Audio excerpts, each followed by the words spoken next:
What's going on, everybody? I'm Animus J, and welcome to another Minecraft video. Today we are going to rediscuss our getting on top of the Nether in Minecraft Bedrock Edition, and so that includes Pocket Edition versions, that includes Xbox, PlayStation 4, Nintendo Switch, and the Windows 10 edition. So in the last video, I showed you guys how to use a little boat trick in order to get on top of the Nether. And hopefully you realized once you were up there you weren't going to be able to get back down. I mean, I didn't directly say it, but I did kind of allude to it. And listen, if you got stuck up there, you lost your stuff, I'm so sorry, okay? I'm so very sorry. I did not mean for that. I thought everybody would understand that you couldn't get back down when I pointed out that, you know, there was no placing blocks, no breaking blocks. So this is going to be a tutorial on how to actually break the bedrock so you can get up and get back down. So this little contraption right here, I didn't design this design. Well, I found it from Silent Whisperer, and I will have a link to his video, and this is for gathering bedrock, his link is, but we're just going to use it to break bedrock. Now, you do have to collect a lot of snow in order to do this, but what we're gonna do is we're gonna overload this piston that has a button on it, and I'm just gonna speed this process up as much as I can. This is the fastest way to do this. You just kind of spam the snow layers at this observer right here and allow it to build up a good little pile down there. And if you do enough of it, what's going to happen is it's going to break this piece and this piece. Now, if we don't do enough snow, then it's only going to break this one, or it's not going to break any at all. But if we load it up enough, it'll break both of those too. So let's see if we can get that to happen here. Just a couple more pieces. We should be good, I think. Okay, now hit this button. Oh, okay, there we go. So we got the one. We didn't get both of them, all right? Now we can fix that either by placing a block there, or we can just move the contraption forward by one block, and we are gonna go into the Minecraft school world and show you guys how to build this. Okay, so first of all, let's talk about snow, because you're gonna need lots of it in order to do this. I have a Silk Touch enchanted shovel right here, and this is a full-size snow block. When I break it, I get a block of snow. Now, in case you don't have access to blocks and blocks of snow, what you can do is you can get snowballs, and then you can turn them into blocks of snow. The reason we need blocks of snow is because we're going to need a lot of top snow, and the only way to get that is on a crafting table with blocks of snow, just like so. So with your top snow in hand, go ahead and grab the rest of the things that you see in my inventory, which is 2 buttons. We don't need 3, we only need 2. 2 buttons, 1 redstone torch, 1 observer, 1 sticky piston, 1 regular piston, and 1 piece of glass.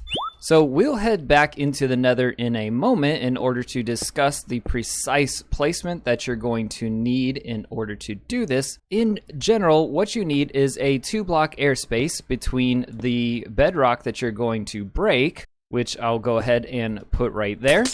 So we have 2 air spaces between the bedrock and the piston. And so obviously, as you can see, the piston is facing up. We're gonna put a button on top of that. Then what I'm gonna do is right next to that button, I'm going to put a piece of glass. Coming back 2 blocks, I'm going to put the sticky piston just like so. Doesn't need anything underneath it. Then what you want to do is the space between your sticky piston and glass, except 1 block above, you want to put your observer, so it should look just like so. Then you're going to put that redstone torch right on the back of your observer. That's going to permanently extend your piston, connecting it to the glass, and then all you got to do is place your top snow on top of the glass just like so. Now, I found it easiest to look at the observer and hold right click, spam it a couple of times, and allow the snow to get in there. And what it's going to do is, just as the snow is falling, your glass is going to place the snow on top of your button, and it's just going to continually stack in the same spot. If you look right here, there comes a point where once I stack it above the size of a full block, we get 2 separate blocks, okay? However, because it's stacking as a falling object on top of the button, on top of the piston, it's kind of a bug in Bedrock Edition that allows us to put as many snow layers as we want, basically, into 1 single block space. Then what's going to happen is once you've decided you have enough, and we'll cover that in the Nether, I'll show you how many layers of snow you really do need. What you're going to do is you're going to take your last button, you're going to put it on this bottom piston, and you're just going to fire away. And there you go. You can see it that our bedrock got instantly deleted.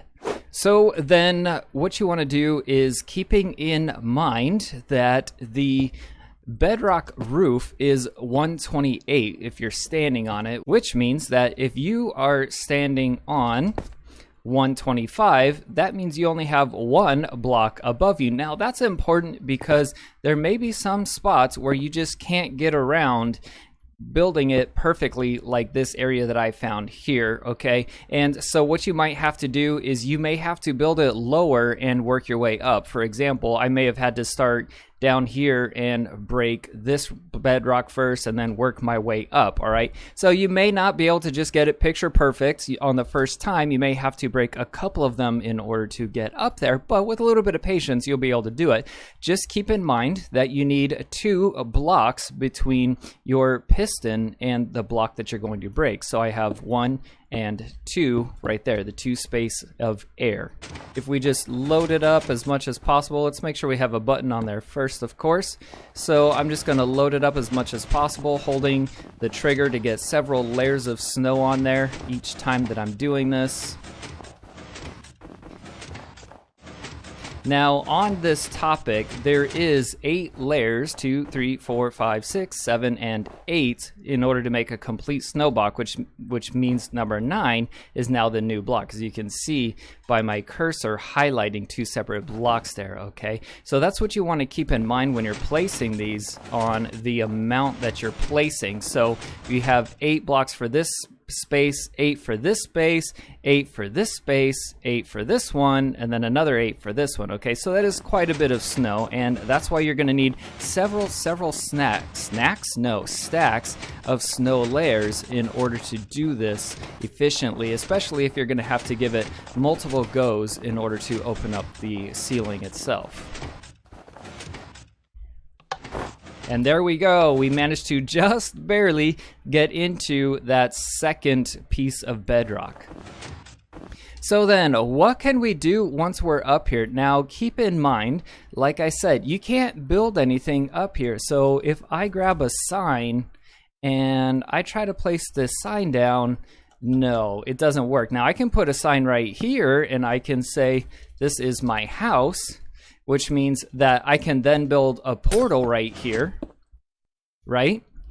But the issue is, if I come out of my home and then I'm like, okay, cool, let's go to the Guardian farm, which is, no, it's this, no, it's this way? Wait, hold on, where was my home? Shoot, and then you end up, you know, completely and entirely lost. So yeah, that's not exactly fun. And then there's maps, which are wait, hold on, this way? No. This way? No. Yeah, maps are not helpful either. Now, even if you try building a beacon, unfortunately the beam itself does not extend above the nether bedrock. So, I mean, the hole is here, and oh look, there's my beacon. There it is.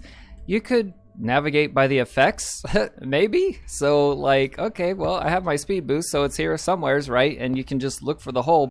So, as you can see, there's really not a lot of options for what we can do up here on the Nether in regards to navigation. It is so much faster and obviously infinitely safer because you don't have to deal with any mobs up here, and there's no lava, there's no magma blocks, there's no anything in your way. You can just straight run or elytra fly, whatever you want to do.